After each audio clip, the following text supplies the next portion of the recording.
At the end of the day, winners win and entrepreneurs make money. When we accept failure, we find success. When we don't own failure, we'll never find success. About 10 years ago, around 2010, 60% of businesses were family owned. Today it's only 42% because people made excuses. They blamed Obamacare. They blamed the economy. They blamed whatever the hell they could come up with. But how many people during those years started businesses and became millionaires? Every one of those excuses was bullshit. Every single one. He or she who creates the best reaction wins. And that's what we have to get good at, is we have to understand how to cause people to react. If you own your failure, you'll own your success. So what is personal growth? You know, I think about entrepreneurship. Some of us are in this to do social good and make money. Some of us are into this for political causes and make money. Some of us are just here to make money. But we all have different motivations. So we all define growth differently. Could be a bigger house, a bigger car, whatever it is, we all define it differently. But what is common about growth? Benjamin Franklin, if you do tomorrow what you did today, you will get tomorrow what you got today. That is the definition of not growing. Every day, every hour. How do we find those resources? How do we find the energy, the knowledge to do that? That's what I want to talk about. If you do it the same tomorrow, there's no growth. If you attain the same result tomorrow, there's no growth. So how do we get better? Everybody will talk to you about success. The practices of success, principles of success, blocks of success, platforms of success, steps of success. Every freaking word they can think of, they will put before of success. But I've learned more about failure than anyone. You see, other people get paid to go to promising businesses. I get paid to go into worst businesses you can imagine. What is it about failure? What is the common denominator of failure? How does failure happen? I've learned the walk of failure, the talk of failure, the words of failure, the facial expressions of failure, and I finally landed on the common denominator of failure. The one thing that resides within every failure that could ever exist. And it took me about 130 episodes to figure it out. So, what is the common denominator of failure? Why are you failing? You never say because of me. Oh, it's the competition. It's the economy. It's the president. It's Congress. A few weeks ago, somebody told me it's Greece in California. The euro is taking them down.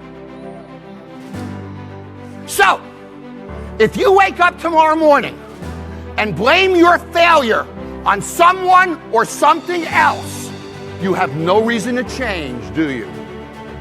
It's that son of a bitch's fault. Son of a gun! I did everything I could. But if you woke up in the morning and looked in the mirror and said, I am failing because of me, the decisions that I make, the energy I put in, I'm not passing the blame. If you look in the mirror tomorrow and say that, you will change. Because nobody likes thinking of themselves as a failure. Certainly not an entrepreneur. Years ago, I used to have a line on my revenue reports for comments. And every day at the end of sales, the GMs would write a comment. So they'd write, snowing, no business. The next day, they'd write, cold, no business. The next day, first nice day, no business. So, if you give somebody a line to put an excuse in, they will put something in that line every freaking time. But you can't. You can't. Because you're the people who make it happen, aren't you? You're the entrepreneurs. You're the ones who start the businesses, aren't you? We're the ones who get them capitalized. We're the ones who create jobs.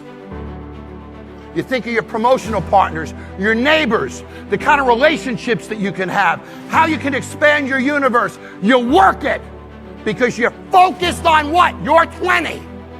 and you don't stop till you find it. That is an entrepreneur.